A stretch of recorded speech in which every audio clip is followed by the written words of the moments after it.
ಬೆಳಗಾವಿ ಜಿಲ್ಲೆಯ ಕಾಗವಾಡ ತಾಲೂಕಾ ಪಂಚಾಯಿತಿ ಸಭಾಭವನದಲ್ಲಿ ದಿನಾಂಕ 27/8/2024ರಂದು ರಾಜ್ಯ ರಸ್ತೆ ಸಾರಿಗೆ ವಾಯು ನಿಗಮದ ಅಧ್ಯಕ್ಷರು ಹಾಗೂ ಕಾಗವಾಡ ಮತಕ್ಷೇತ್ರದ ಜನಪ್ರಿಯ ಶಾಸಕರಾದ ಸನ್ಮಾನ್ಯ ಶ್ರೀ ರಾಜಣ್ಣ ಕಾಗೆ ಅವರು ಕರ್ನಾಟಕ ಸರ್ಕಾರದ ಗ್ಯಾರಂಟಿ ಯೋಜನೆಗಳನ್ನು ಸಮರ್ಪಕವಾಗಿ ಅನುಷ್ಠಾನಗೊಳಿಸಲು ತಾಲೂಕಾ ಮಟ್ಟದ ಅನುಷ್ಠಾನ ಸಮಿತಿ ಸಭೆಯು ಕಾಗವಾಡ ತಾಲೂಕಾ ಪಂಚಾಯಿತಿ ಭವನದಲ್ಲಿ ದಿನಾಂಕ 27/8/2024ರಂದು ಜರುಗಿತು.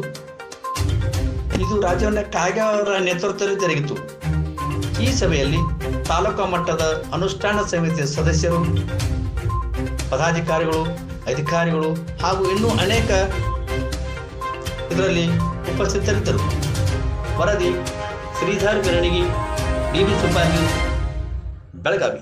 ದಯಮಾಡಿ ಈ ನ್ಯೂಸ್ಗೆ ಲೈಕ್ ಮಾಡಿ, ಶೇರ್ ಮಾಡಿ, ಸಬ್ಸ್ಕ್ರೈಬ್ ಮಾಡಿ.